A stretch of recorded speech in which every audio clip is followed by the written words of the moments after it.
University. Dignity and Respect Afghanistan. لا sorry, Dignity University.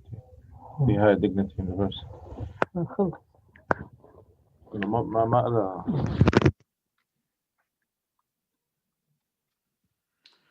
Hello everyone. Good evening. مرحبا بكم جميعا. Depending on where you are in the world.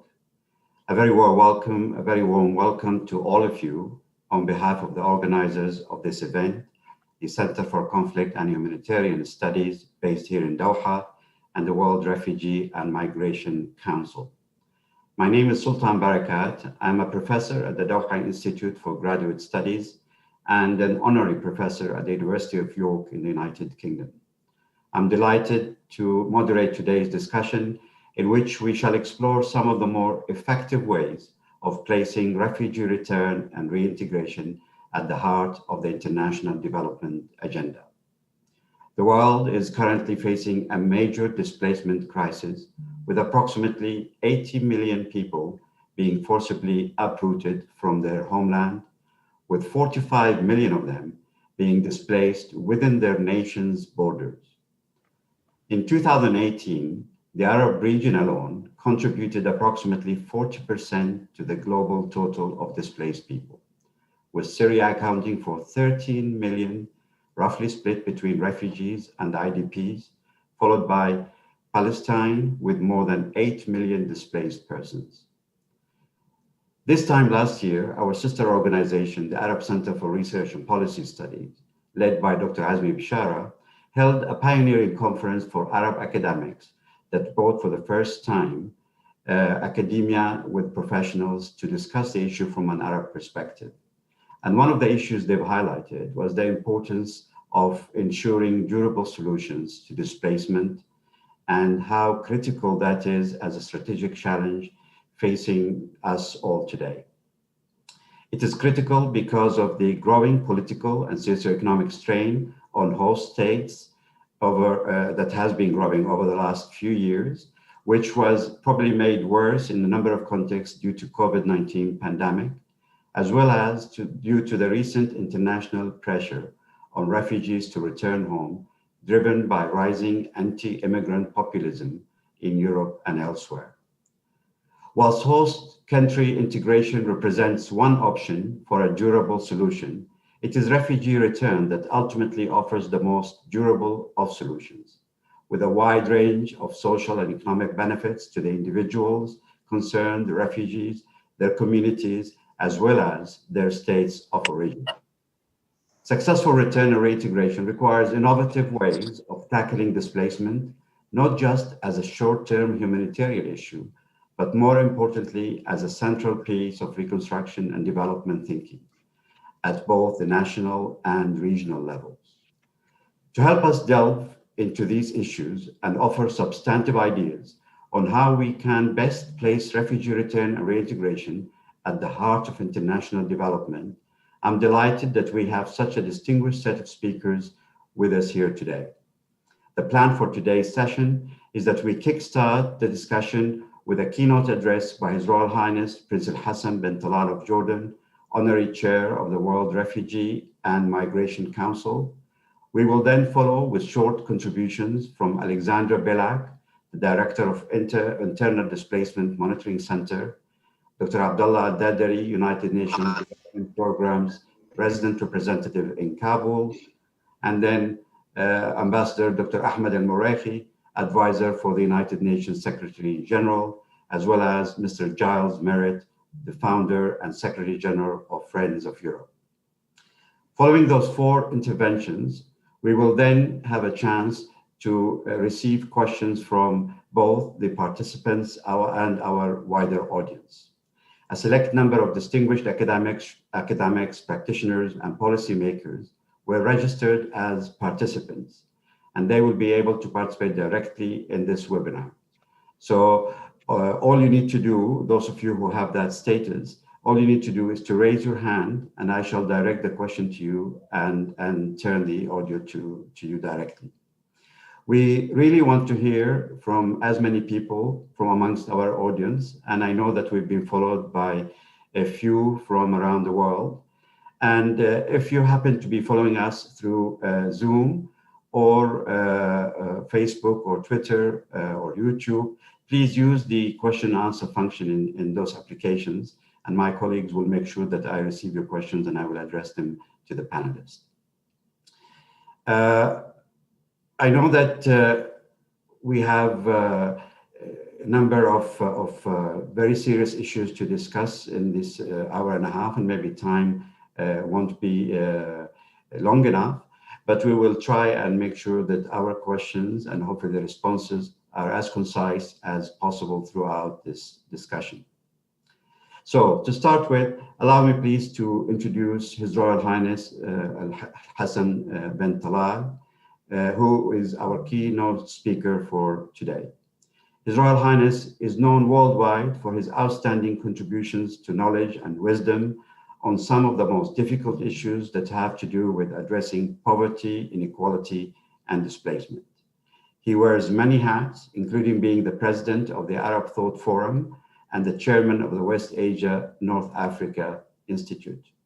However, today we welcome him in his capacity as the honorary chair of the World Refugee and Migration Council. Your Royal Highness, thank you very much for joining us. It's a great honor. The floor is yours. Thank you very much, Dr. Sultan Barakat, and may I thank IHC for what you have contributed by way of hosting this timely meeting. Considering that 85% of the world's refugees are actually hosted in developing countries, and I'm quoting the Netherlands Institute of International Relations, conflicts on the whole are increasingly growing in protractedness.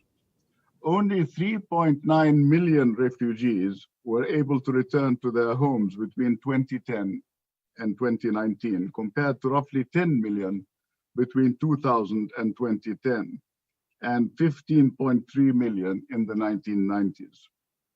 The international expressions of solidarity, whether financial or in terms of resettlement, have grown thin. It is arguably time for humanitarian agencies, development actors, and host states to band together with think tanks, with universities, with civil society, to voice the concerns of not only the state actors of the Global South, but also the swathes of the vulnerable, marginalized, and displaced that call the Global South home. For me, my first world is the third world. As states, we need to be less on the receiving end of politics than on the dispensing end of policies that put the human being first. Of the issues that we have addressed in the call to action issued by the World Refugee and Migration Council, with which some of you may be familiar this year, and before that at the United Nations in January 2019, we call attention to the need for obligations to be shared, including financial contributions and resettlement. However, the pandemic, as the Assistant High Commissioner for Protection, Gillian Triggs, indicated during her brief to the Executive Committee of the High Commissioner a few weeks ago, profoundly tested the spirit and optimism built upon the Global Compact and Global Forum. UNRWA ran out of funds for the first time in history 2 weeks ago, warning of impending disaster in Gaza and rising insecurity in Lebanon. UNHCR, despite record contributions made at its most recent annual pledging conference in Geneva, and despite its creativity and innovation in introducing zakat to address the question of refugees in certain countries, continues to face a funding shortfall with disproportionate effects on situations in Afghanistan, Burundi, the Central African Republic, the Mediterranean, Iraq, the Democratic Republic of Congo, Somalia, South Sudan, Syria, and Venezuela. Meanwhile, in North America, a CDC order issued on March the 20th effectively suspended asylum processing for persons traveling from Canada or Mexico, and was indefinitely extended over the objections of the public health authorities.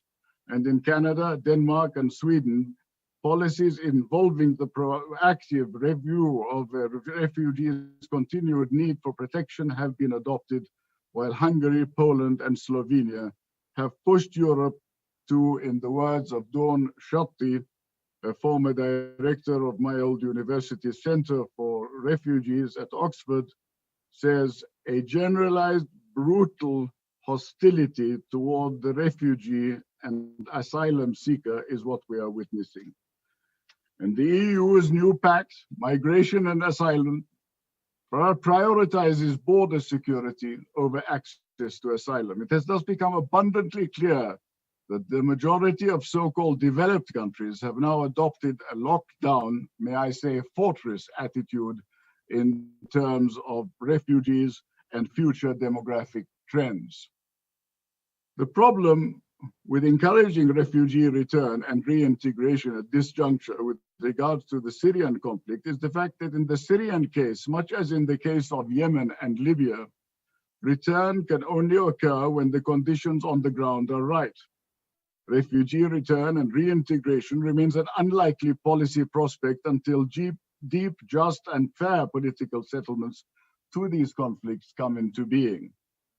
And in that context, the European Union was correct in stating, with reference to the Russian-backed conference on refugee return held in Damascus earlier last month, that the priority at present is real action to create conditions for safe, voluntary, dignified, and sustainable return. With only Lebanon, Iraq, Iran, Russia, China, and Venezuela attending, the issues were not directly addressed. It is clear that the question of refugee return is tied to and has taken on the same divisions that the question of a political settlement to the conflict has. You might say it is another case of polarity over plurality. Syrian refugees, on the whole, do, however, indicate a strong preference for return, the majority of them citing safety and security risks, limited livelihood opportunities, and lack of shelter and basic services.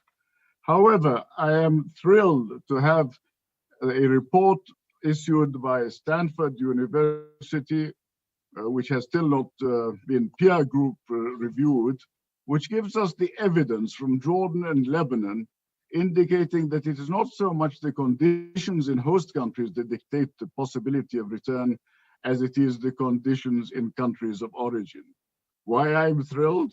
As the authors of the report, Rabab, Masterson, Casales, Hangartner, and Weinstein of the Immigration Policy Lab and at Stanford University suggest, conditions in a refugee's home country are the primary drivers of return intentions. By contrast, the conditions in refugee hosting countries, so-called push factors, play a much smaller role, even in the face of hostility and poor living conditions. Refugees are unlikely to return unless the situation at home improves significantly. Such findings indicate the need to work on parallel tracks in order to place refugee return and reintegration at the heart of international development policy, or dare I say, policy of well-being for mankind, with the centrality of human dignity. From the perspective of the refugees hosting states of the Levant, please remember this word. It's a regional concept steeped in history, the Levant, and their neighbors. The worst alternative to a just and fair post-political settlement is the continued decline in international support to both host and refugee communities, which would mean rising costs, both security and economic, greater vulnerability and marginalization, and as a consequence, rising instability and insecurity. No. And so on. If I may continue, on the one side, there is a need in both regional refugee hosting countries and those countries which exhibit drastically lower numbers of refugees and asylum seekers to move away from a status-based approach to the vulnerability-based approach. I'd like to remind you that the Bretton Woods Community for many, many years, and in our case, with reference to Palestinian refugees, would refer to them as political economy, which meant that they were beyond the pale, so to speak, and that development had to be initiated by us in conjunction with the Palestinians directly, which we have been able to do up to a point. But in Jordan, I would like to say, to have ensured that no refugee is excluded from the care provided to COVID patients, despite the Herculean challenge posed by the pandemic to our fragile healthcare system, and in other countries, pushbacks, extraterritorial processing, and so-called safe third country regimes have become the norm. We are not sufficiently developed to digitalize our government, our private sector, and our civil society, and consequently, we learn every day a little more about the term invented in this part of the world by Al-Khawarizm, algorithmic weighting. In the Eurasian and Euro-African geopolitical context, we feel they must be nurtured with active involvement and support of the region's geopolitical players. Israel, Jordan, Saudi Arabia, the United Arab Emirates. I remember my friend Raymond Hinnebusch at St. Andrews University arguing that two powers that have the greatest interest in ameliorating the Syrian crisis, Russia and the European Union, enjoy the greatest leverage over the regime and elements of the opposition, respectively. It is not difficult to imagine a scenario where Jordan can contribute to the effort to bridge the expectation gaps between Moscow and Brussels concerning a political settlement that would open the door to some reconstruction funding, which would in turn possibly begin to create the conditions necessary for return.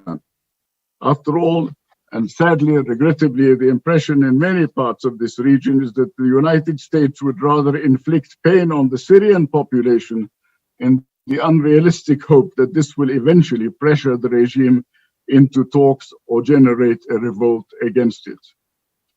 Iran has insufficient leverage and resources, and China is insufficiently invested in the conflict.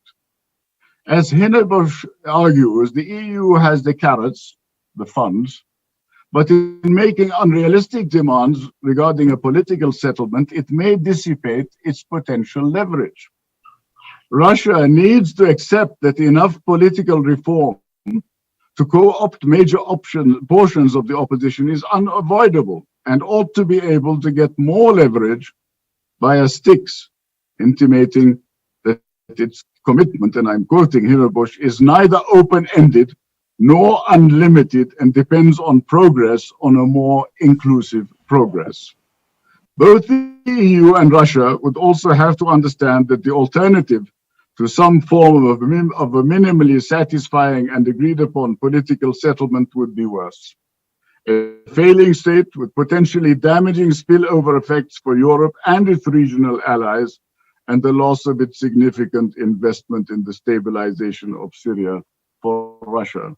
As for the stabilization of the Levant, I have often called for countries that are currently hosting Syrian refugees, and in particular Turkey, Lebanon, Jordan, and of course Iraq and Egypt, and indeed an agenda, particularly during these coming few months of transformation or evolution, let us hope, in the United States, that we can at least build a vision of stabilizing the Levant and the Eastern Mediterranean. Let us hope that the issues, the agendas of the Eastern Mediterranean and of the Levant can coincide on one important element, and that is investment in human capital. The alternatives are unthinkable. Greater reconstruction funds tied with incremental increases in political inclusion and reform. Policies such as transitional justice mechanisms as they pertain to local grievances, forced disappearances, massacres, sieges, must be stopped. Otherwise, the conflict in Syria is likely to take on the protracted nature of another conflict in the region, the Arab-Israeli one. The incoming Biden administration may be constrained by the Caesar Act in its policy towards Syria, which enjoyed rare and wide partisan support in Congress, although funds can be channeled through a coordinating system similar to INSTEX, the instrument in support of trade exchanges, which was designed by the EU to encourage Tehran to remain in the JCPOA by allowing for bilateral trade without relying on direct financial transfers to Iranian entities, sanctioned by the US. There are also various forms of assistance that fall in a gray area between human and reconstruction assistance that can be leveraged, as is currently being done, to re-establish essential services of water in formerly opposition-held areas that the regime has less of an interest in rehabilitating. Talks with the United States on a regional basis may even open the way for additional humanitarian waivers in the event that Zakat funds or an international or universal Zakat foundation is established. I want to thank you for your kind attention, ladies and gentlemen. I hope I have whet your appetite for an interesting discussion. I conclude by saying that a high proportion of displaced suffer from trauma and loss. Women and girls are particularly vulnerable. A mental health working group has been active. One priority is to promote the transition of expertise and know-how in this field from NGOs to Jordanian institutions in the public and private sectors. Worldwide, ladies and gentlemen, 94% of forcibly displaced persons live in cities. Displaced individuals can easily fall off the radar, especially in urban locations. This is why municipalities are part of the process towards sustainable cities. And this is why I would also like to say that I am delighted to have been hosted by Canada as World Conference for Refugees and Migrants, with the Global Affairs Canada focusing on cultural anthropology, as I would describe it, ethnicity and migration, and in particular in terms of the number of feminist initiatives, including Global Affairs Canada's Gender Equality and Humanitarian Action Policy and Canada's National Action Plan on Women, Peace and Security. If we are going to be creative and innovative, let us understand the importance of these initiatives and others to which I can refer later. Thank you again for your kind attention.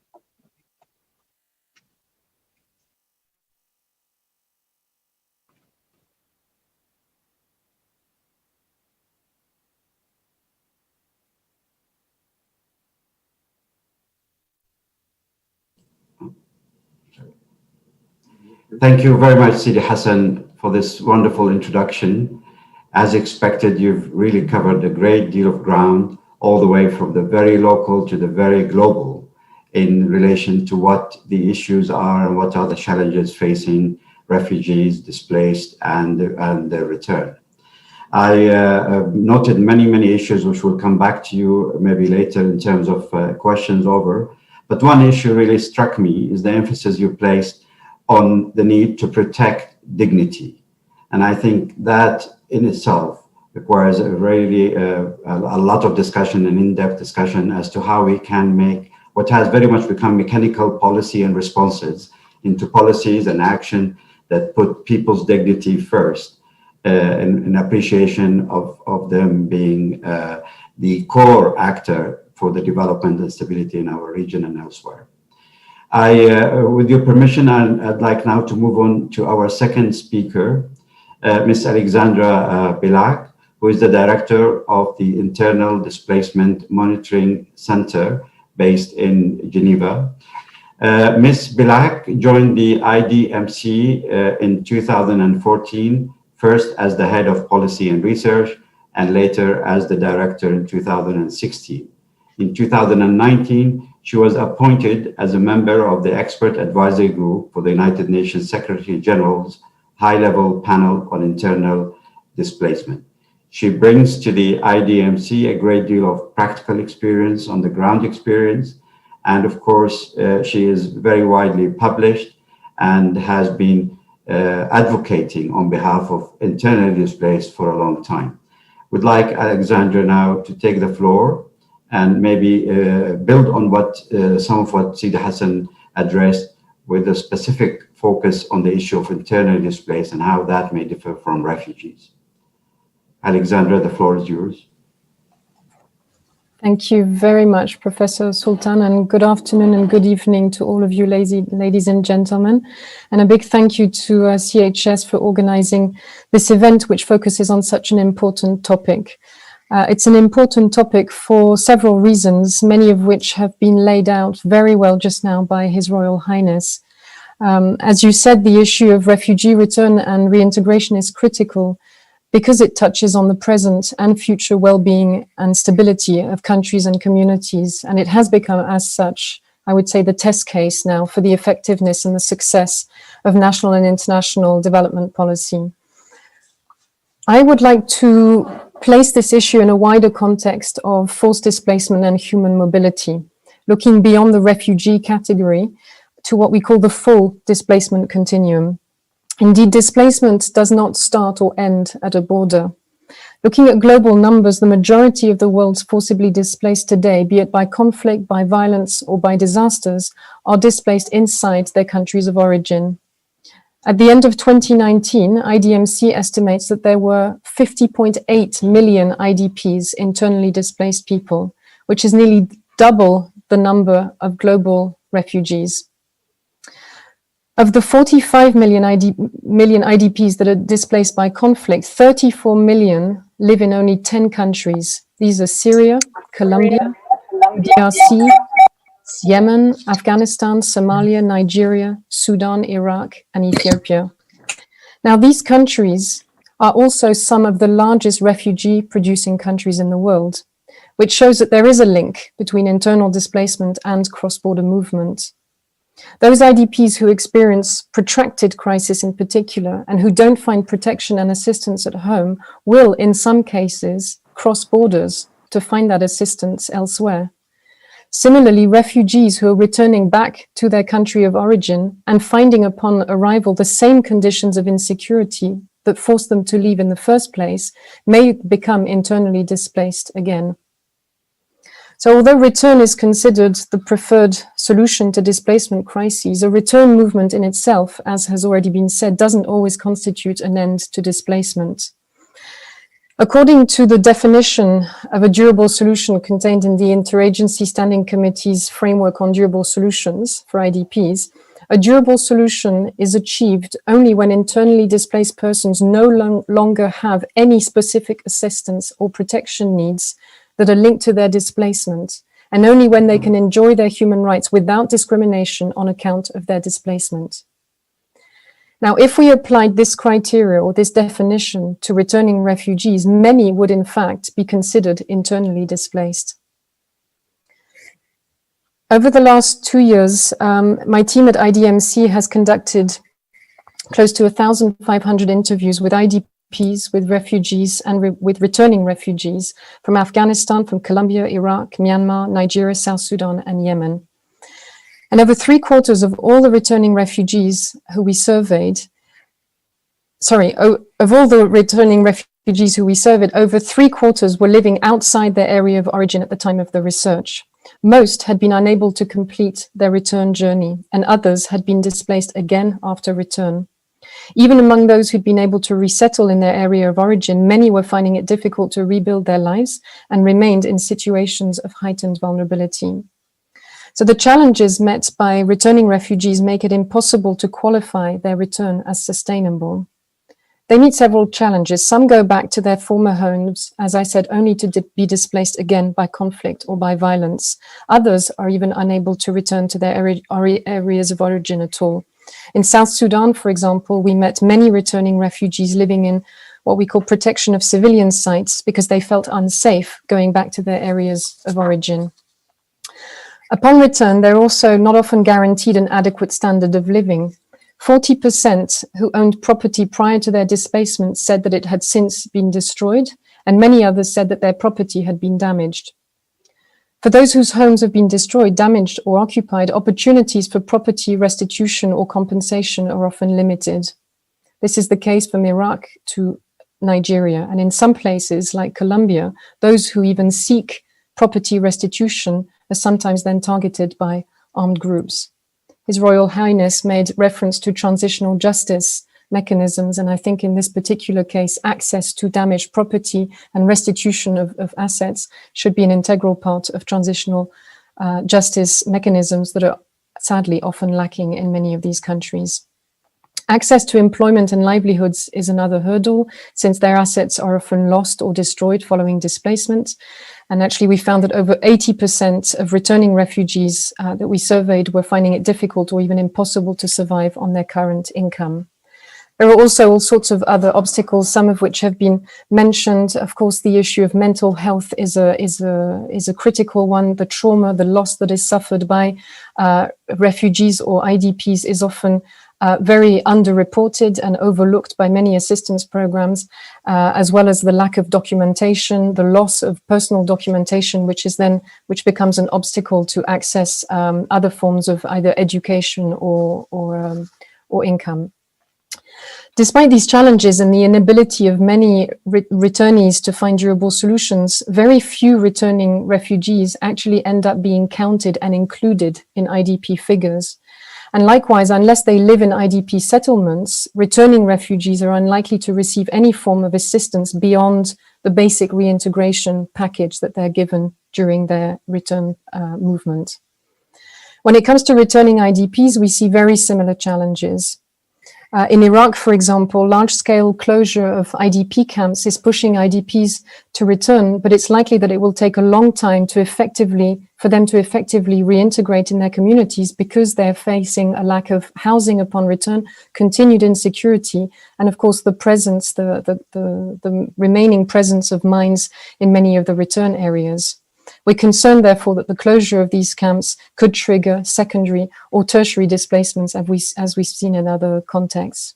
Likewise, in Nigeria right now, the government's call to close IDP camps in Borno State means that the vast majority of former IDPs who are returning to their homes in northeast Nigeria are facing high security risks and are returning to areas which are hard to access for humanitarian agencies who don't have a presence on the ground. There are, however, some positive examples of government responses and inclusion of returnees in longer-term development planning.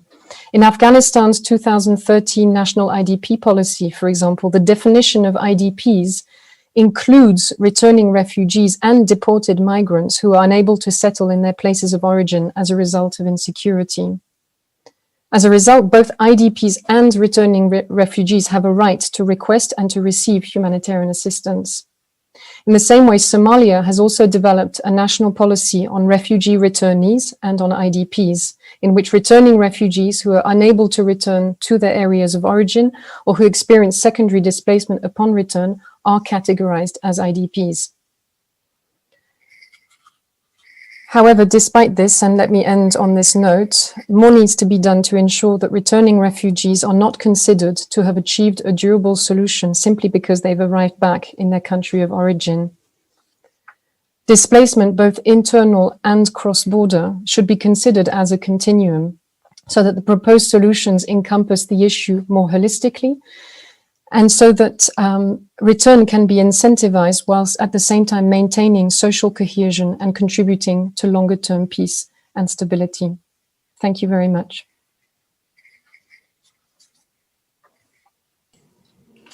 Thank you very much, Alexandra, and thank you particularly for emphasizing the difference maybe in policy and responses between internally displaced and refugees, where despite the fact that there majority of the displaced are internally stuck within their own boundaries, there may be less attention given to them, and more so maybe less connection between the political settlement issues that Sidi Hassan spoke about and the longer term reconstruction planning and their return to home. I'll come back to you maybe later with further questions, but I'll leave you with one to think about for now, which we face in Sudan and potentially in some parts of Syria, that within the country, there's been a resettlement of other communities, equally nationals of that same country, taking place of those who've been displaced internally. And because of the length of the conflict, it has complicated the scene. It would be very good maybe when we come back to the discussion, if you can shed some light on what you think would be an appropriate response to this kind of context. Thank you very much. I'll turn now to our next speaker, Dr. Abdallah Al-Dardari. Abdullah Darderi is the UNDP's resident representative in Kabul, Afghanistan. And prior to this, he was working at the World Bank. And before that, and since September 2014, he worked as Deputy Executive Secretary of ESCWA in Beirut. He has served in several positions in the government of the Syrian Arab Republic, first as head of the State Planning Commission, where he worked from 2003 to 2005. It was there that he started authoring Syria's 10th five-year plan, seen very much as the blueprint of reforms in Syria from 2006 to 2011. In 2005, Dardari was appointed as Deputy Prime Minister of Economic Affairs, and he has served as Minister of Planning between 2006 and 2008. So you can see that he brings a great deal of expertise in relation to long-term planning, development and reconstruction, and we're hoping that we're looking forward to him linking that to the issue of refugee return in Afghanistan. The floor is yours, Dr. Dardari. Thank you very much, Dr. Sultan. It's a great honor and pleasure for me to be here with you tonight, and with especially with His Royal Highness Sidi Hassan with us. And I will definitely refer to the pull and push factors that he presented to us earlier.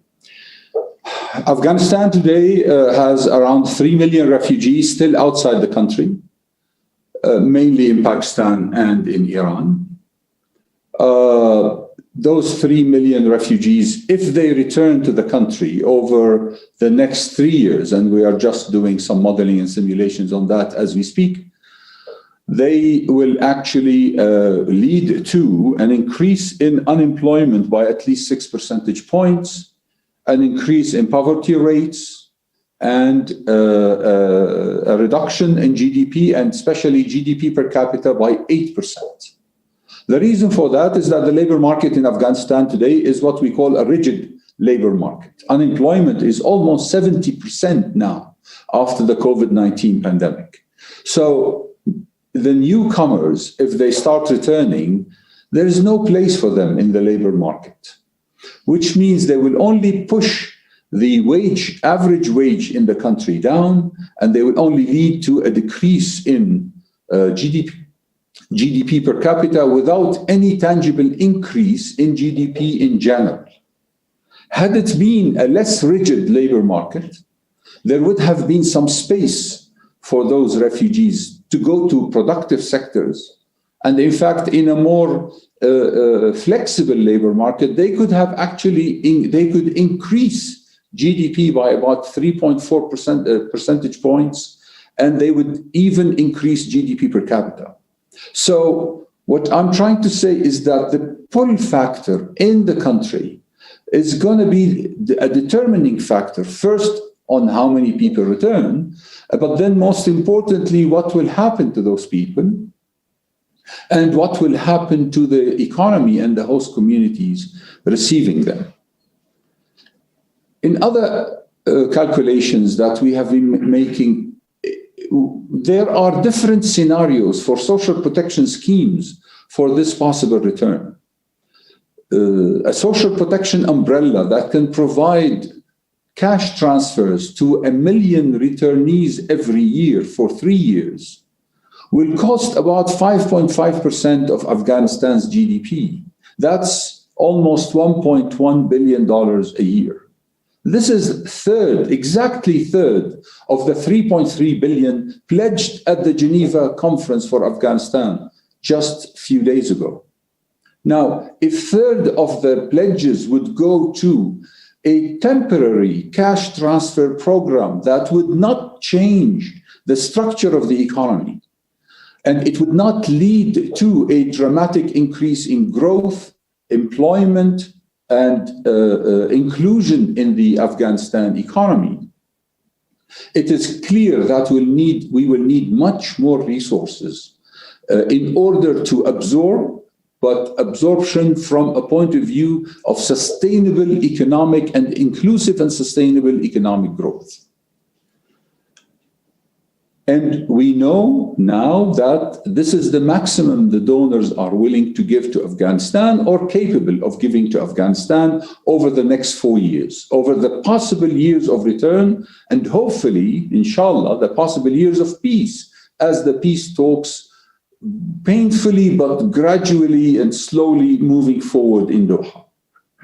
So the return is a real possibility, which requires a completely different way of doing business regarding absorption of refugees.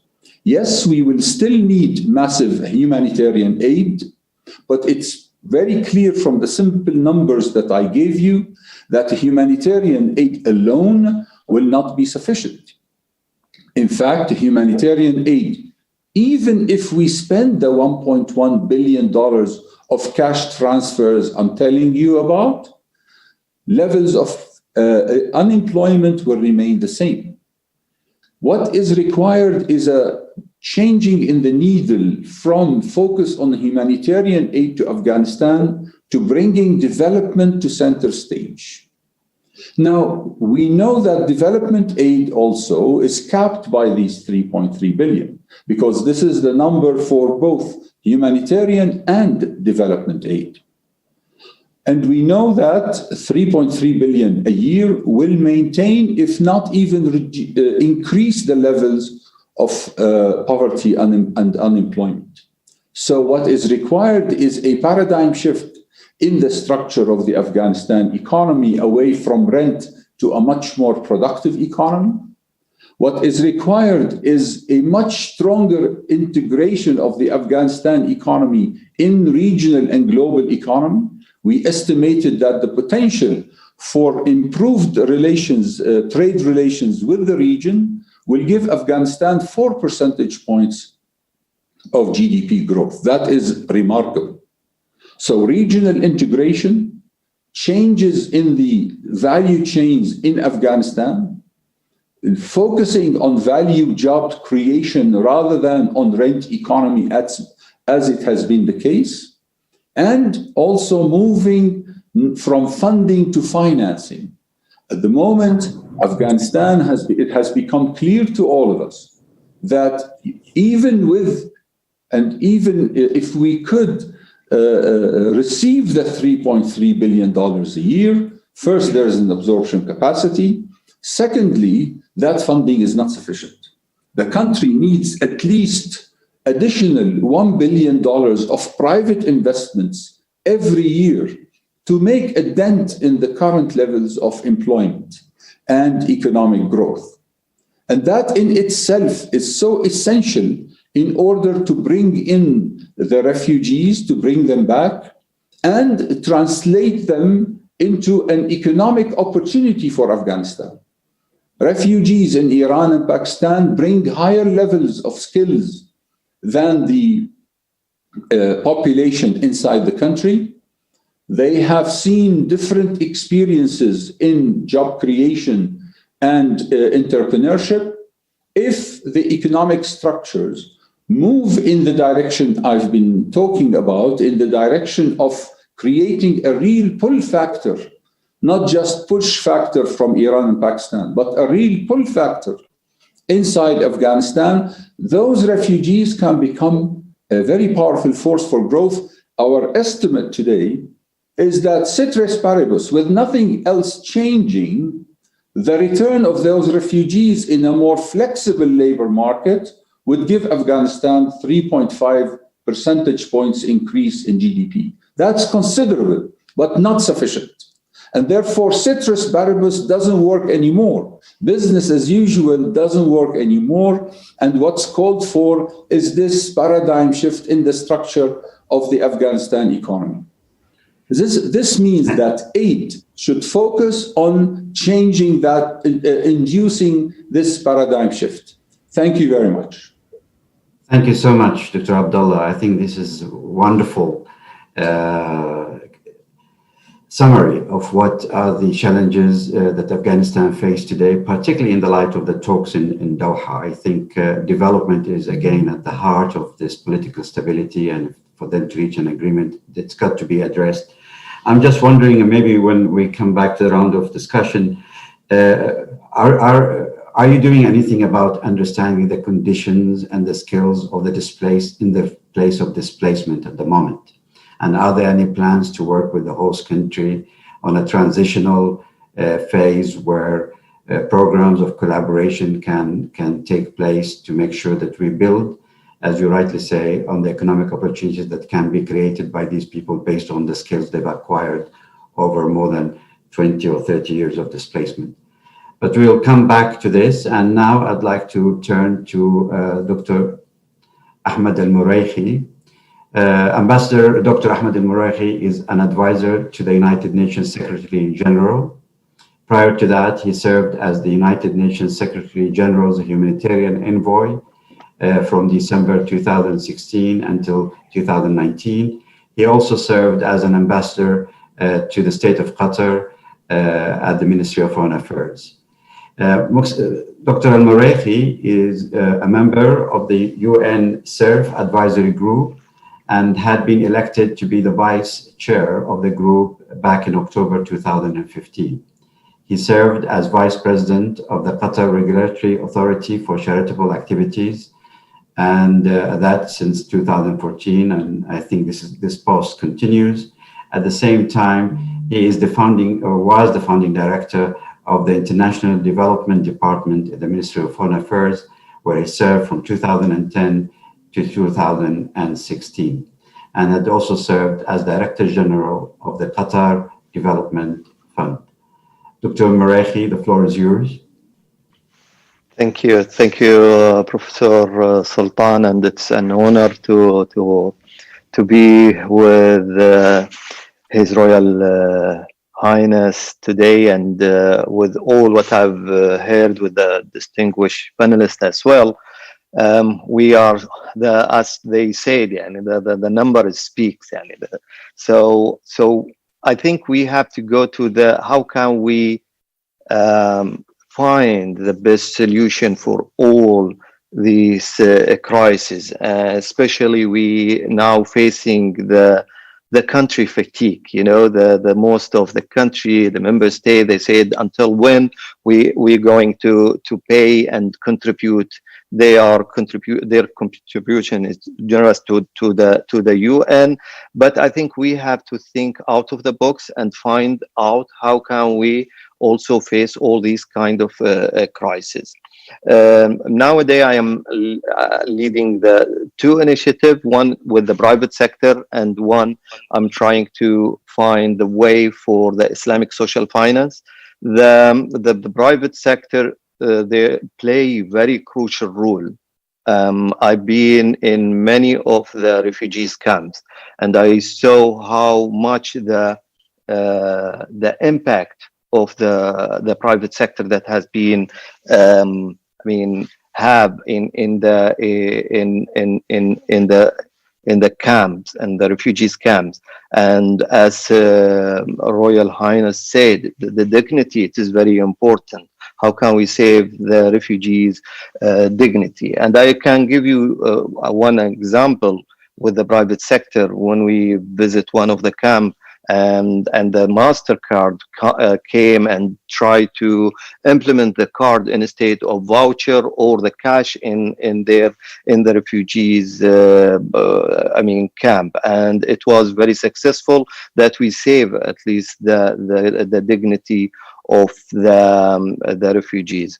So this initiative, which it's called a Global Humanitarian Action Executive Alliance, is to bring the private sector with the UN agencies in the executive level. There is a lot of project and a lot of effort from the UN and the private sector, but most of those or these efforts, it is individual, whether with one UN agencies and one private sector. But the Gaia, or Global Humanitarian Action Executive Alliance, try to bring all or most of the private sector and the companies who are working with the UN in one table and try to solve one of the problems that facing the UN agencies, like education, like health.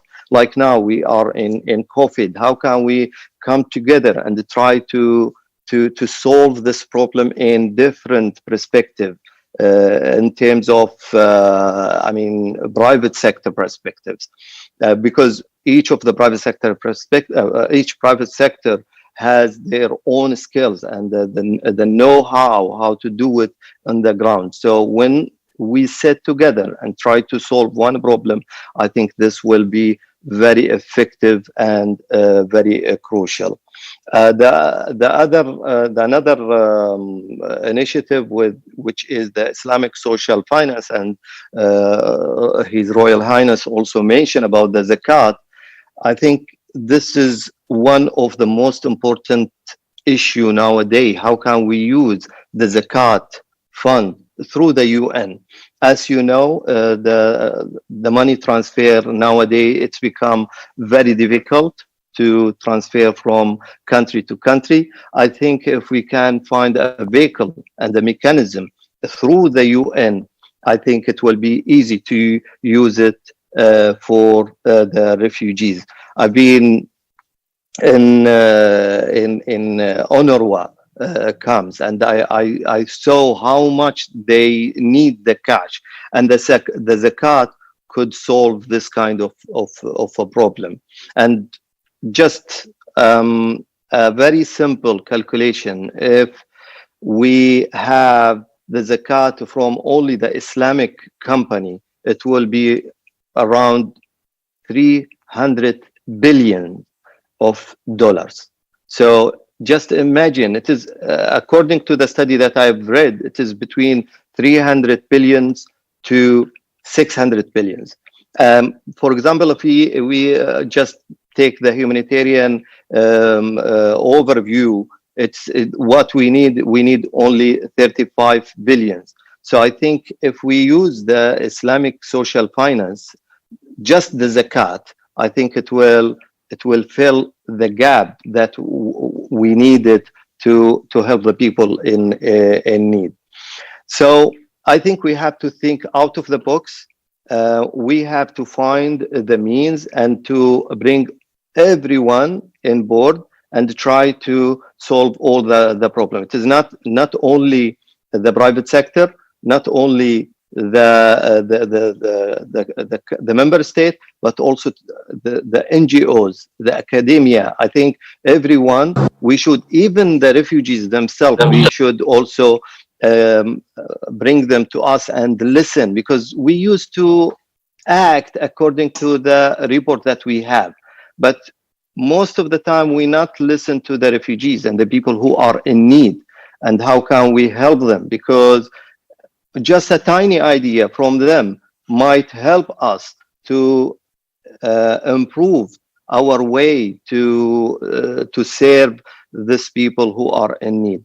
So I think we should, we should have the call everyone to come and try to contribute in this matter, to reach up and to just not left anyone behind. So I think if we just try to get the private sector and try to use the know-how of the private sector and try to do it in an innovative way rather than do it as business as usual, I think we will be more effective. And also, if we bring the Islamic social finance and try to get benefit from zakat, from sadaqat, from awqaf, and do it through the UN, it will be also more effective, and I think it will the impact, it will be tremendous. So this initiative, what I'm doing actually, because the initiative is started from the World Humanitarian Summit in in Turkey, but how can we implement it? So we need to have this kind of dialogue between the specialists in Zakat and the UN agencies as well, and try to bring them together and try to understand more about Zakat and how can we implement it through the UN. And in this case, I think we can reach to a limit that we can, fill the gap. Thank you. Thank you very much, Dr. Ahmed, and thank you for bringing our attention to the issue of the private sector, which I think maybe in the context of rehabilitation and reconstruction and return has even a greater opportunity to partner with and to work constructively in providing solutions and finance. We'll again come back to this in the general discussion. And now I'd like to move to our last but not least speaker, Mr. Giles Merit, who is founded Friends of Europe back in 1999 and its policy journal, Europe's World, in 2005. His career as a journalist spanned 15 years, first as a Financial Times foreign correspondent and later as a contributor of op-ed and columns to the International Herald Tribune on European affairs. In 2010, he was named by the Financial Times as one of 30 Eurostars who most influence thinking on Europe's future. His latest book is Slippery Slope, was published in 2016, and in which he addressed the troubles faced by the future of Europe. Giles, we'd very much like to hear from you, and in particular, maybe on the issue of the push factor and Europe's attitude to migrants. Thank you very much indeed, Sultan. My latest book, in fact, is called People Power, Why We Need More Migrants. And I think it's with that background that perhaps I'd like to advance a few ideas. Let me first say I feel rather humbled to be sharing a platform with so many real experts and all of you who do so much hard work confronting an enormous problem that I think most people around the world are not adequately informed about. What I'd like to suggest is a number of observations plus a recommendation. My first observation, Prince Hassan started saying this, and everybody has since echoed it. We're fighting a losing battle. The problem is getting worse, much faster than it's being fixed. I mean, displacement around the world runs at about 3% of the global population. Very evenly, but the global population is going up like that. So our solutions are being outstripped by the problem. So what to do about this? Well, the first thing that occurs to me is that perhaps we should rethink a lot of 20th century structures. The first one that comes to mind for me is the 70-year-old, next year, Geneva Convention distinguishing migrants, economic migrants, from political refugees. I'd like to raise the question, is that really helping? It was a Cold War device. It was actually meant to protect people against political trouble, chiefly from the Soviet bloc. So I ask, doesn't it actually make things worse at the moment? Shouldn't we be finding a way around the Geneva Convention? That's one idea. My second thing is about the European Union. The book I've just finished is mainly focused on Europe's lack of policies, its need for more manpower, and its inability to, the EU's inability to get its member states lined up in any useful way. But at the same time, the European Union is a wonderful example of countries working together. So with people like Antonio Vitorino, ex-EU commissioner, now head of the, I can't help wondering, do we do enough about, do we do enough about getting the EU and the UN to work together? Have we rethought that? I need to ask the organizers, am I still visible to everybody? Okay. Next thing, development policy. We tend to think of aid rather than trade, but I really think we need to be rethinking the way that rich countries can do much more for poorer countries from where migration basically comes, either internally or exported. Can we not do much more on the trade front in helping countries? I was looking at the figures. The head of the European Investment Bank reckons that there is a funding gap for things that affect migration or immigration from sub-Saharan Africa of 2.3 trillion. So all the billions we've heard pale into insignificance. That's sub-Saharan Africa. Add in the Arab world, you've got over 3 trillion.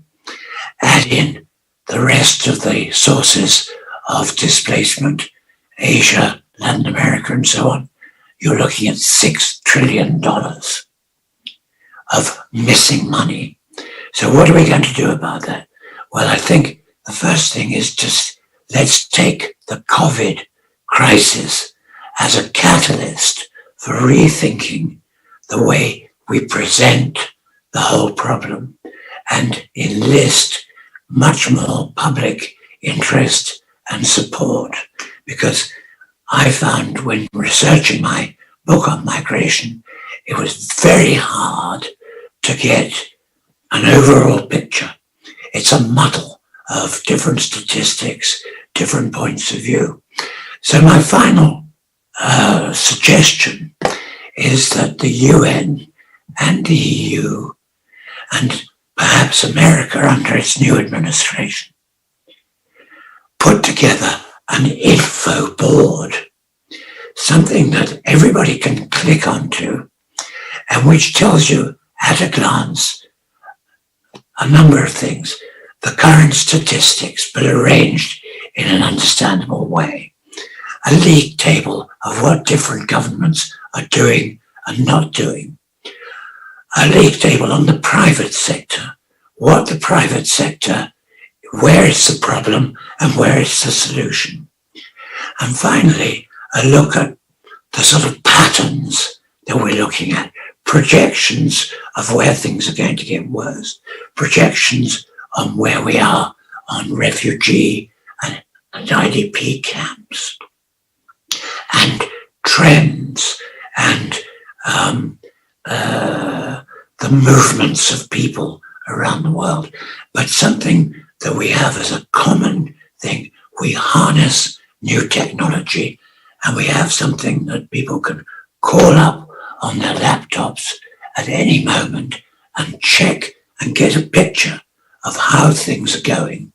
Because as an observer rather than an actor like the rest of my distinguished colleagues, I know how important it is to be able to get an understanding of this enormously complex picture.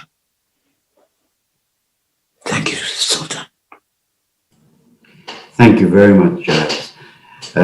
You put forward some very bold and spot-on recommendations ranging from addressing global governing structures like Geneva Convention all the way to how Europe should look at opportunity in migration and displacement. But I would like now to, if you allow me to go back to the speakers. We'll start with His Royal Highness to help us make sense of what has been said, to pull it all together. Your Royal Highness, many of the issues you've addressed have been touched upon in the various presentations, but I'd very much like you to maybe start with the issue of dignity and what do you see, what can be done based on what you've heard to uphold people's dignity throughout the process of return. And I also would like the other panelists, we have 56 now on the system. If you have a question, please raise your hand in the system here and we'll come to you. And we're already starting to get a few questions from the social media, which I'll come back to in a minute. But first, Your Royal Highness, the floor is yours. You need to unmute.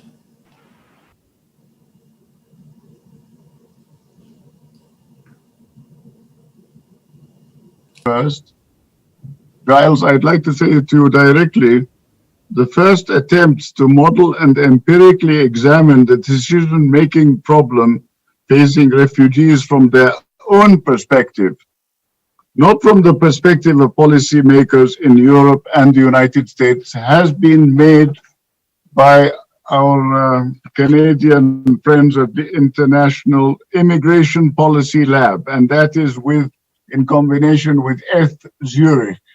I would be happy to send you this brilliant study in the hope that what you have suggested, that is to say a US-UN study alongside it, which would look at Eurasia and Eurafrica. By the way, the most competent in the region in this regard is probably ASEAN. As I was told by Pascal Lamy, I regret his not being able to attend with us, but Lamy suggested the creation of a Middle Eastern Development Bank. So I would say to my friend Ahmed ibn Muhammad al-Meraikhi that it is not only Islamic instruments of finance, it is also an international desire. And I had hoped that after the G22 meeting, that maybe some consideration could be made to go to the heart of the matter of human dignity. And in that regard, I would like to say to the two participants from Arab Barometer, who I know are with us, that it is about time that Arab Barometer developed attitude, not only passively recording, but also stating clearly the issues that we have discussed. First, we extend the study of economics of migration to refugee populations. That is, we ask those people directly. We humanize the stats. Second, refugee return is critical for understanding post-conflict reconstruction in both home countries as well as in neighboring states, as you rightly put it. If you are a German speaker and you arrive at the German border, you may not even end up in Germany. You might go to Switzerland if you are properly algorithmically weighted. And this is what I have at my disposal, thanks to these brilliant scholars. Third, research on immigrant native dynamics is what I found in the Stockholm University Center for Anthropology, Cultural Anthropology. That is what's important, cultural anthropology, because there's nothing cultural about globalization. There's nothing cultural about economics, but cultural anthropology, ethnicity, and migration. I hope that I could convince them to develop cultural anthropology to understand immigrant native dynamics, which often focus on host populations in the receiving country, examining the effect of immigration and refugees on local labor markets. I mean, we have a a big question across the way in Israel, which has achieved so much in such a short time. But at the same time, I would like to ask, what is their cultural anthropology in terms of Ashkenazi and Sephardi? What is their cultural anthropology in terms of the Palestinians, the Arabs, and what is their cultural policy in terms of Arab identity in general? Is it purely state-to-state actions, riding over or transcending the Mashriq region, which is the Levant region? Or do the Gulf countries also continue with their policy of understanding that we are not only a hinterland to the Gulf, but now we are becoming a hinterland to Europe as well? When we signed an agreement with the European Union, we, Jordan, were called geopolitically a Mediterranean littoral country. We don't have our feet on the sea shore in the Mediterranean. So does that mean that we are like Portugal, which also does not have a geopolitical proximity to the sea shore? Or are we basically looking at zones of influence? And when will people themselves in and of the region have something to do with shaping zones of influence and outcomes?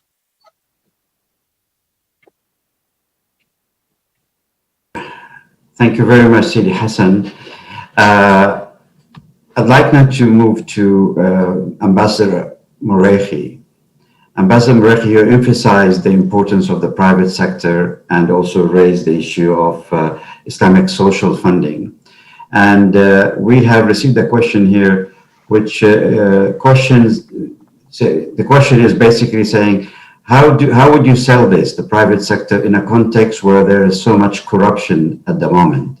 And the reference is made to Giles' comment about the missing billions that is going around with the private sector and so on.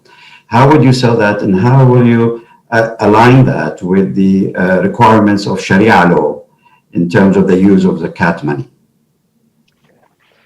Thank you. This is very important and a very good question that I will elaborate about what I'm doing in both initiative. In the private sector initiative, what I did, actually, I visited the CEO of the companies like Henry Schein, like MasterCard, like Ericsson, like UPS, like Qatar Financial Center, and other. And I limited the companies to be not too many companies, so that will make it easy for us to control the things and build the mechanism to help the UN agencies and the private sector to be a partner, I mean, in the strategic level rather than operational level. So we've met the first meeting in 2019 in Davos. I mean, in the forum, economic forum, and with World Economic Forum, and then we set together the principle of the UN agencies, WFP, UNICEF, OCHA, UNHCR, and IOM, and we discuss how can we solve the problem that facing the people in the ground, and how can we use the know-how of the private sector in different sectors, like in financial, in the technology, in communication, in logistics, and each of them, how can they contribute and find the best way and try to solve the problem collectively rather than each of them just working individual with one of the UN. This is the mechanism that we have, and the good thing that we make the private sector themselves lead the initiative rather than only the UN agencies. So it is a real partnership in the very strategic level rather than operational level. In the other hand, about the social Islamic finance and how can we do it, and I mentioned we have to start open the dialogue the problem that we are always facing. We try to put the mechanism and we invite everyone to accept this mechanism. But what I'm doing now, I'm trying to open the dialogue between the UN agencies to understand how is the mechanism in the UN, how they are working, how they are doing the job, how they implement their and how the system inside. And also at the same time, I'm inviting the scholar and the specialist in zakat and the Islamic finance, and try to open the dialogue between both parties and try to find where is the the meeting point between each of us. Can we implement the zakat through the UN, or it is not possible? Can the UN mechanism accept the categories of the zakat or not? And what is the best way to implement? And we try in this dialogue, we try to bring everyone, and it will be open. It will start, the kick-off event meeting will be on in the January 2021, and it is open for everybody. It will open by Deputy of the Secretary General, Amina Mohammed, and it will be open for everyone. And then this is the first meeting, and then we will have different seminars, about to understanding the zakat and the other Islamic finance. Then we have seminars in how the UN system work and how they did with the zakat, because some of the UN agencies already have implemented the zakat through their system. And then we will come up with a conclusion. What is the best way to implement it? And then, of course, we will have a report, and then we might have another round how we implement this mechanism. Thank you very much. Well, I hope from this group, maybe there will be individuals who can join your discussions. Yeah, sure. And I'm sure would benefit and enrich also the discussions. I have a question which applies probably to or links to what Alexandra said, and also to Dr. Dardari, which is around the issue of protection of returning refugees. The question is, what guarantees are there for the protection of returning refugees, in particular when their hometowns have been settled by internally displaced people from the same country? And this is a scenario that we're increasingly facing in places where there's been protracted conflict for more than 10 years. Alexandra. Thank you very much. Thanks for the question. Indeed, I think that to answer that question, I'd like to kind of take a step back a little bit, because it relates to what I was saying earlier, is how to ensure the sustainability of return. And part of that is, of course, ensuring the immediate protection and the security of those who are returning, and making sure that the conditions that they're returning to are conducive to a full and sustainable reintegration. Now, that is often not the case in the immediate term, which is, some of the examples that I refer to, from Iraq to Afghanistan, Nigeria, etc., where we're seeing actually refugees returning back, either not returning back directly to their area of origin, but returning back to conditions that are far from safe. But for me, it points to a larger question, and I'd like to refer back to what Mr. Al-Dardari was saying earlier, which is the paradigm shift that is needed to make sure that the response and the accompaniment of those return movements shifts away from a purely humanitarian one to a longer-term development one. And for that to happen, I think there needs to be far more monitoring and tracking of those movements over time. The problem that we face, at least that we've seen at IDMC, is that returning refugees are not actually tracked for a very long period of time beyond the point of drop-off or return in their country of origin. There's very little information and data available about the conditions the actual condition and the extent to which the return movement is already carried out in dignified conditions and in safe conditions. But there's even less information over the longer term, beyond maybe 3, 4, 6 months down the line.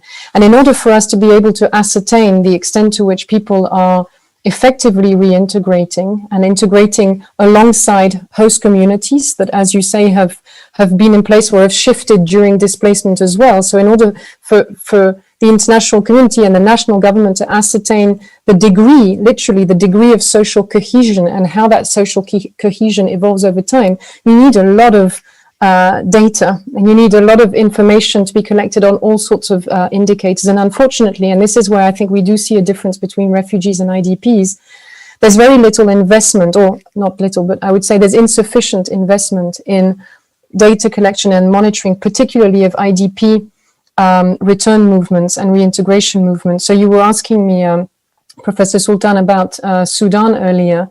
I don't know the Sudanese context well enough to be able to weigh in on it, but what we have seen inside IDMC is that there's no real consolidated evidence base out there about what makes a successful returns process or IDP returns process and a successful reintegration process. And I think there would be a lot of lessons to be learned from a lot of countries around the world, but we just haven't sort of invested in synthesizing all of that and compiling that information to then be able to make it available to countries.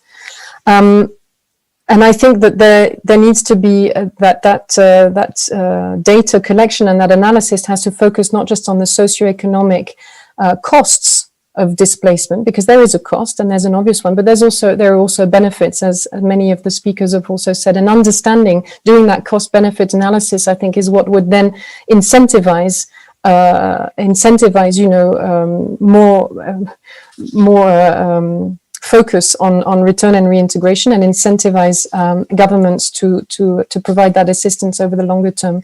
I'd just like to end on just reflecting on what Giles was saying. I'm not sure, maybe I'm misunderstanding a little bit, but I do like the idea of focusing much more on trends analyses and projections. And there, His Royal Highness was mentioning the experience of ASEAN countries. I think there's a lot that can be learnt from how particularly Asian countries have been adept at projecting or anticipating the future impacts of climate change and disasters. And I think more and more countries, including in the Middle East and Sub-Saharan Africa, are going to be exposed to these threats in the future that are going to interact with political factors, and understanding how, putting in place already now the mechanisms that will allow them to respond over the longer term, I think is going to have to be a number one priority, just as much as the development approach to responding to existing crises. And there, I think we need to think about how to tie the response to internal displacement and to refugee crises to countries' existing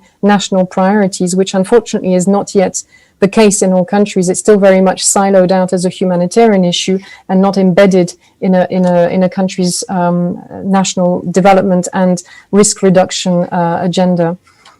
So again, I'm focusing a little bit on data and information, but I do feel that there's a huge gap there that could be filled with a number of sort of global platforms and global efforts. Thank you very much, Alexandra. We've got 10 minutes left to reach the 90-minute target. And I'd like to invite my colleague from the center, Dr. Musa Alaya from Yemen. If you can please, Musa, ask your question and keep it very concise. Thank you, Prof. Sultan, for giving me this chance to speak. And thank you for all speakers for their really very nice discussion and also ideas about the international development. And I think what they present, I think it was also a problem and a deep one for the international development for a long time, and especially when they started from giving aid based on the helping the public sector as a first way from 1950, and after that in the 1980, they started to also add the private sector based on the new public management orientation. And after that, the governance orientation, and they start also held the non-governmental organization and the private sector, and also including to the governmental sectors. And there are a lot of policies, and I evaluate the European policies towards Yemen and also to other countries. And I found out that it's not about the policy itself, but to find also a sound policy that can fit with the local environment. So we have one size fits for all, and I think they're repeating the same problem every time, from time to time, without also to consider the local context in every country. And I think also they have the same approach in United Nations and also in the World Bank. This is one problem, how to find also programs and policies that can fit with the local level. This is really one problem and big problem for the foreign aid system for, I think, like 70 years. The other thing is also about, I don't know why always the donors countries prefer to deliver the aid via the United Nations and the World Bank. And we know there is corruption within these organizations, and if you see the $1 is like $28 is used to 28 cents. It's used to create a new donations or to attract other money, and 8 cents it's used for the to run the UN organization. So that means it's around 36 cents of the dollar is used to the United Nations. And the rest of the money is going to the local or to the programs in the needed people. There is also corruption, the operational cost, also this really harassment from the conflicted factions. So if the needed people, I have calculations in many programs, especially in Yemen, is just only like 10 cents of the dollar. Yes, thank you. To the poor nations. So what is happening in this case? Thank you so much. Thank you very much. The point is clear. It's about contextualization of policy and the issue of corruption that we've already raised earlier. I have another question. We'll come back to whoever would like to answer this question to Musa. But I have another request from Yusuf Hamiduddin. Yes, thank you for the forum, and thank you all, and thank you, Sidi Hassan, for the informative session that we've had so far. Quick notes. It would be interesting to see, in the context of what we're trying to achieve, how capable are we to shift from organizations leading funding to more peer-to-peer models. I'd like to highlight the interesting continuous growth, exponential growth of Kickstarter. Kickstarter has witnessed more than $5.4 billion from peer-to-peer funding, backed by more than 18.9 million people, and having backed successfully around 193,000 different projects. So I think that peer-to-peer funding should be a key alternative that can probably liberate and bring people closer. Another point on zakah. We've seen a very interesting case study out of Indonesia, again driven by peer-to-peer funding, which is a startup based out of Indonesia but backed by US venture capital, that has witnessed in the last 3 years a growth from a couple of dollars when the startup was incorporated to now having raised around $45 million from peer-to-peer funding, predominantly focused on an Indonesian context. And last but not least, is the work that I also I'm trying to advocate for is building a Yemen fund dedicated to inviting startups to focus on accelerating the resolution of these different issues that can hopefully contribute to more innovative ways and inclusive ways of funding. So it would be interesting to see how can we really deliver that paradigm shift and see more peer-to-peer and more interventions driven by innovation in the context of what we're trying to achieve. And thank you for that. Thank you very much. May I come back to Abdallah Dardari? Are you still there? I cannot see Abdullah. I am here. Yes, you're here. Yes, if you could please help us address the issue of the contextualization of policy. That what Dr. Musa has raised area, that a lot of this policy is made one size fits all, and it gets rolled out. Is that accurate, and to what extent you're trying to contextualize it within, say, Afghanistan? It's partially accurate. It's just simply because these organizations, all of us in the UN system, you cannot have, I mean, for example, UNDP is in 122 countries. So it must have a general system that runs UNDP, but at the same time, we have dramatic flexibility to contextualize in each country. For example, and I would like, if you don't mind, to address Mr. Youssef's very important comment.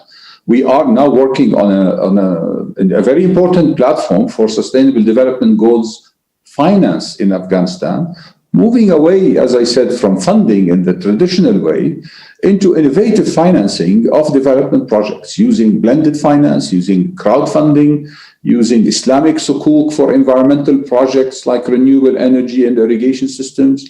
And just to give you an idea that it's not a question of shortage of funds.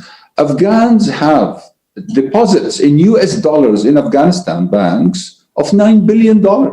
That's 40% of Afghanistan's GDP. That money, if invested in Afghanistan, and this is what we're trying to do. What is the necessary steps that we need to take to release these funds into the Afghan economy? An investment of 40% of GDP can boost employment and can boost growth dramatically if well invested. So now we are contextualizing the question of finance, development finance, to the Afghan context, Afghan diaspora, Afghanistan savings, and we will see that it is not a question of shortage of funding, rather than a question of governance. We simulated that the largest impact on growth in Afghanistan is improved governance and fighting corruption. It's not, investments comes number two. So the potential of absorbing well these returnees and turning them into a power for the economy and for the society is tremendous. I'd like 1 second to say on what Sidi Hassan mentioned on ethnopolicy. The strongest pull factor in Afghanistan is the Afghan identity. Afghan identity survived, proved to be extremely resilient despite the ethnic divide and what appears to be a fragmented country. People want to come back to Afghanistan, even though their standard of living in Afghanistan is lower, according to all surveys, is lower than their standard of living in their host countries. Back to you, sir. Thank you very much. I have a question from Riva Nasrawain. Yes, thank you very much for this opportunity too. I just had a couple of ideas or questions, but I will be very short. At the end of the day, I am not a politician nor an economic person, but what can we do to ensure as NGOs or to ensure this effectiveness and sustainable return of refugees, and as well to make sure of their quality of return and quality of life, and the steps that can be taken to safeguard these refugees in the process of their return, the quality, the dignity that they should have. Our mission here is also to make sure that these human to leave no one behind, and at the same time to stress on their humanitarian side, not just the economic side and the all other aspects, but to make sure that these are human beings that they want to return back to their countries, and to make sure they return safely and live with the quality of life that they want to have. And we have to start here and now, with maybe some some ideas that we can implement directly right now. This is like in a short. Thank you very much, and I'm very much I do appreciate this opportunity. Thank you. Thank you very much, Riva. I must admit we probably misplanned this event. We should have planned for 2-3 hours. An hour and a half is far too short for the many important and complex issues raised. But with your permission, I'd like to give the last opportunity to His Royal Highness and to combine Riva's question, Your Royal Highness, with another question that we have received here from the social media, which says, what mechanisms can be implemented to increase regional and local participation in the reintegration of refugees? How can regional institutions and governments become leading partners in the strategic and the logistical as well as the operational level of reintegration for refugees, with a particular reference maybe to the region in the Arab world? May I respond by suggesting that we are all of us not important. Even the last lady who asked the question is not important. What is important is to front end our concerns for the people who are important, and they are the vulnerable and the marginalized. They are not an endangered species. We've had refugees in Jordan since 1948.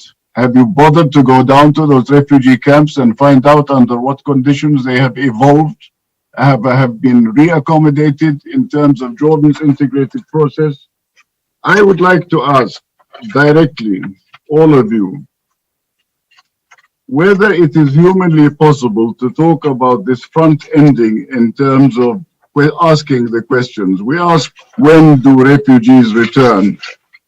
We ask, how do we develop research, design data, develop observational data on return interventions, intentions, and so forth. But I would like to ask you, isn't it time that we gave support to those such as, and I go back to the Canadian initiative with which I am familiar, and particularly the Canadian feminine initiatives, to ask, have we actually gone to a refugee camp, a Syrian refugee camp in this instance, to ask the following question: do you, the respondent, plan to return to Syria in the next 12 months? Have we built the confidence to be able to ask such a question? You asked us, Sultan Barakat and your brilliant center, to develop a rapport with refugees. And I would like to thank Abdullah Darderi for coming from the country or working in the country where a citizens' charter is a continuation of its flagship development, the National Solidarity Program, as you have described it. Can we develop a convincing citizens' charter when we understand that sustainable development goals, and here I go back to what you were saying, Giles Merit, earlier, were launched in 2015. This is in your preamble. Despite its commitment to leave no one behind, what you just said, if you'd read your homework, you wouldn't have asked the question. There was no single indicator on refugees out of 200 indicators across 17 goals. The word refugee just does not appear in the so-called sustainable development goals. Whilst there has recently been agreement to a new indicator added under SDG 16, I mean, I was responsible for advising the UN Secretary General on water and sanitation. And when I said sanitation, some people simpered. And I said, well, when your child is deprived of a toilet he can get to, or your wife is deprived of a toilet she can get to without being raped on the way, then you will be laughing on the other side of your face. This is a real crisis that we are facing today and every day. I remember triple antigen vaccine, we're talking about vaccines. We couldn't get enough doctors to provide triple antigen because bureaucracy had taken a national holiday. I got volunteers and I got the armed forces who are always our backup to offer those vaccines, triple antigen, mumps, measles, and rubella.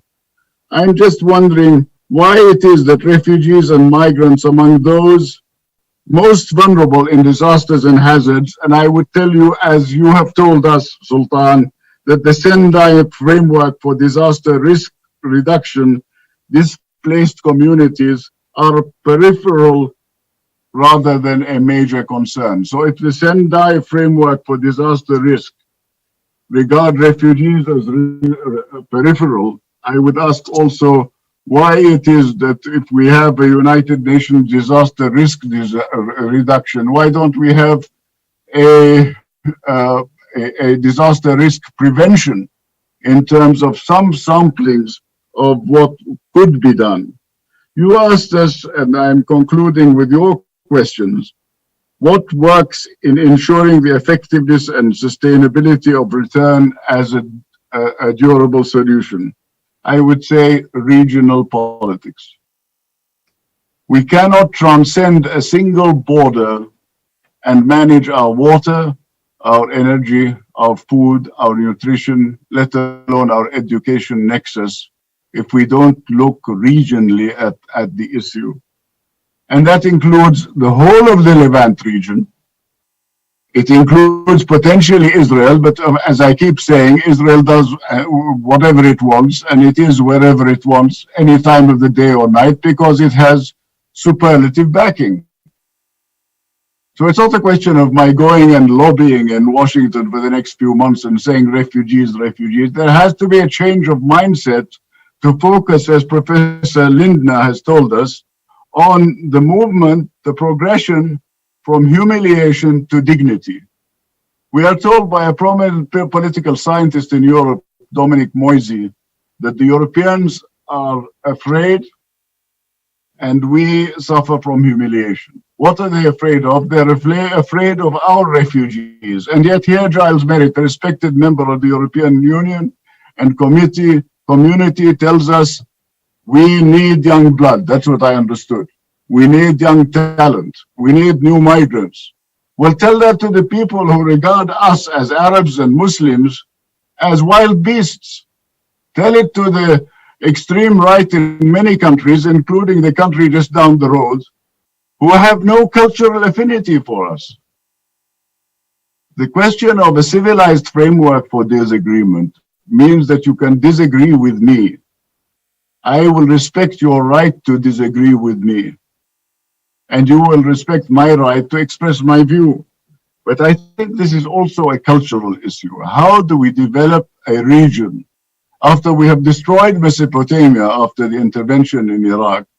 I remember sitting in an office of the director of the British Museum just a few hours before the bombing started on Baghdad.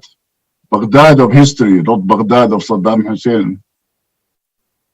And the question came from the Pentagon, what is archaeologically significant about Mesopotamia?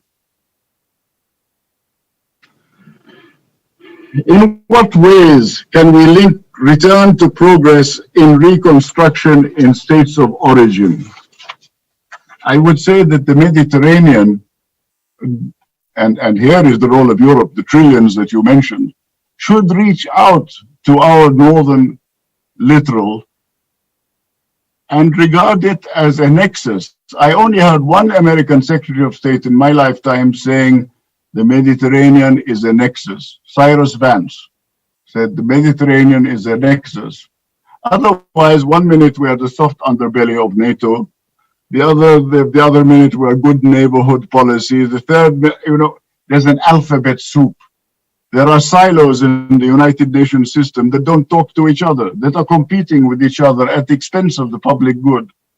So I would say that in terms of ways of returning, we have to somehow downplay nationalist fervor and look at the people, look at the human beings, recognize the trees from the woods.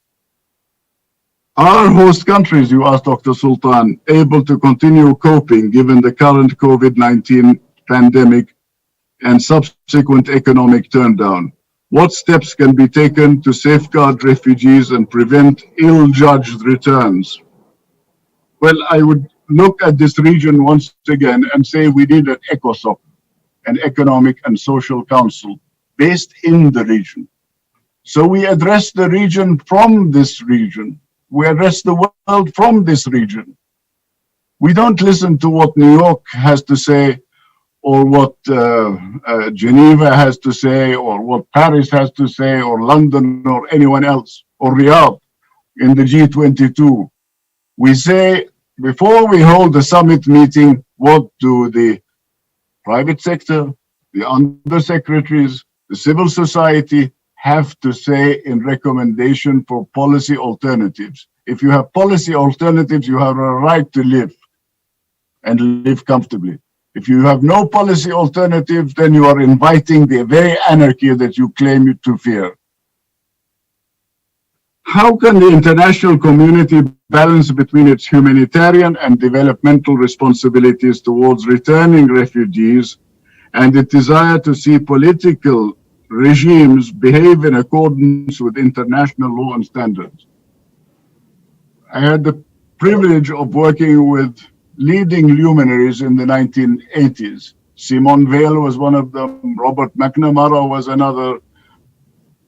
There's only one survivor actually at the moment. Of course, Desmond Tutu was our colleague, but one survivor, and that is David Owen and myself. I'm probably the last of the Mohicans. So I want to say that when we presented the call for an independent humanitarian order, we looked at three categories of issues. Man against man, whether in a domestic situation or regional situation or international situation. I'm already beyond the pale because I'm considered to be a maverick, which means I have a mind of my own, thank goodness. So we had another category, which was man against nature, ecological disasters.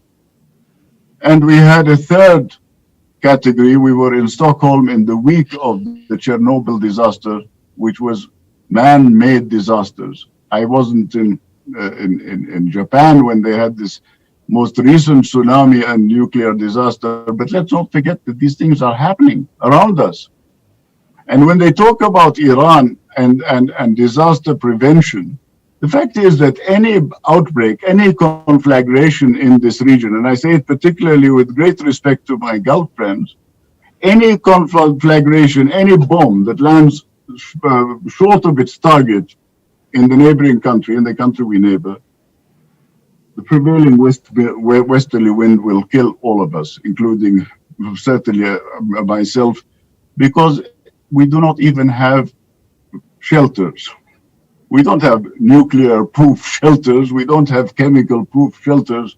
So it's all very well to say, you know, let us remove this one and that one from the map and so forth. All I want to say is, in terms of humanitarian and developmental responsibilities, this is a function of the Geneva Convention, which we have to address, in the words of Giles Merit, in any reforming of the objectives of the Geneva Convention. We're celebrating at the same time, how many years is it of the United Nations?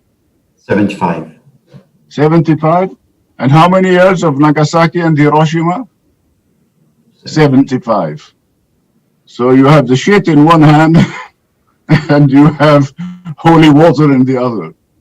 For God's sake, I mean, wake up, let's stop pussyfooting around the whole thing and be very clear that in the question of leave no one behind, which my colleague here referred to, it is central to global policy framework, not only in terms of refugee return and reintegration, but to focus, as you said, in your aims and objectives for this meeting, and I hope it's the beginning of a process, not a one-off, regional and global attention on the issue of forced displacement, the challenges and dilemmas associated with refugee return and reintegration, and I would say inclusionist thinking.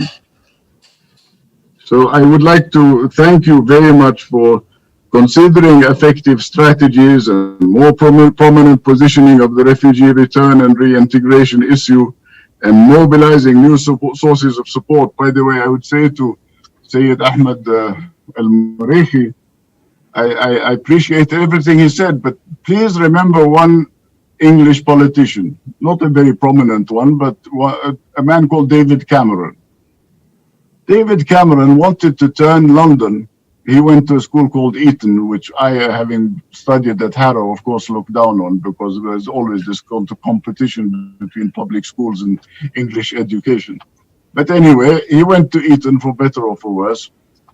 And he came up with this wonderful idea: why can't London become a hub of Islamic finance? Well, why can't Mecca become a hub of Islamic finance?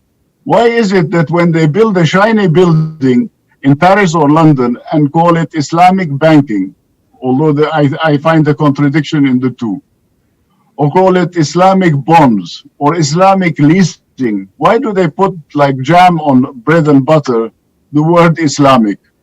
Of course, when it's Islamic something else and people are getting killed in the street, I have to go to Copenhagen and to mediate for Monday morning, the newspaper, between the Imam and the body politic of Denmark. And at that time, Denmark was at the head of the Baltic community of states.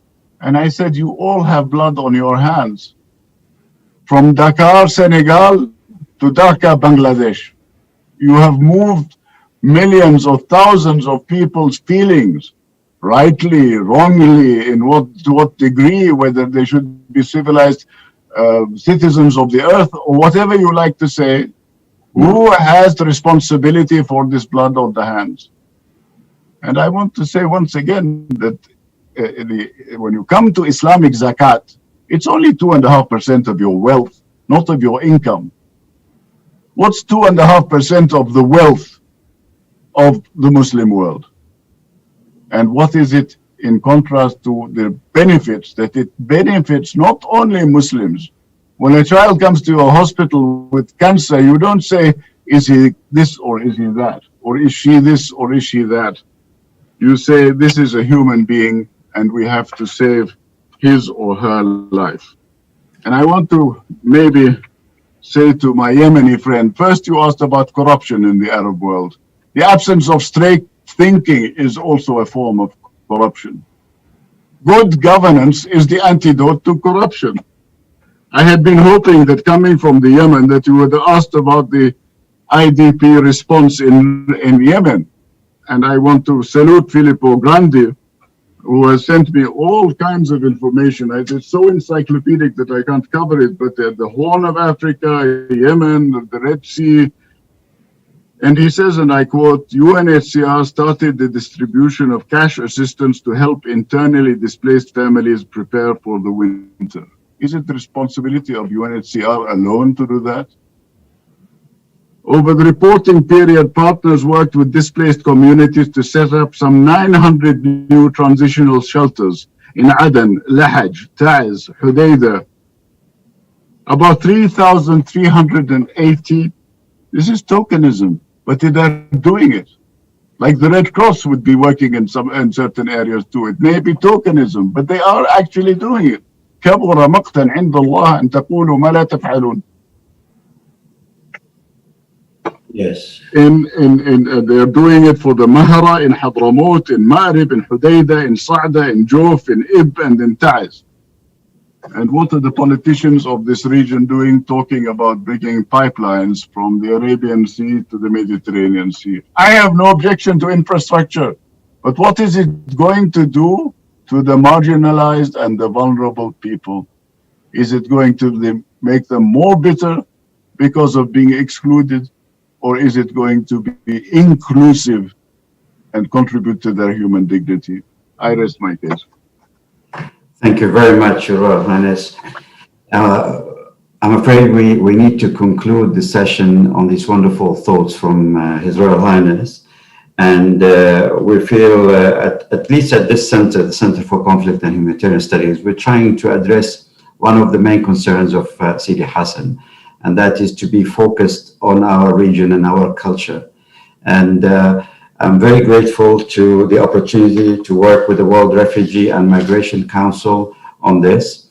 And as His Royal Highness said, we don't really see this as an end. This is very much the start of a process.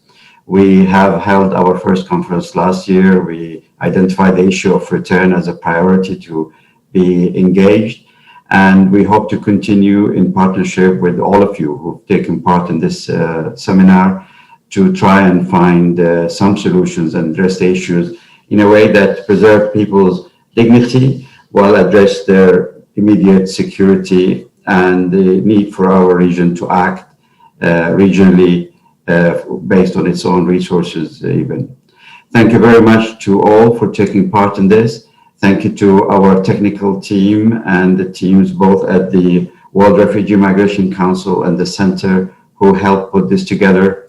And a special thank you to my friends at His Royal Highness's office and to all of you again. Thank you very much for being part of this. Shukran jazilan, Sidi Hassan.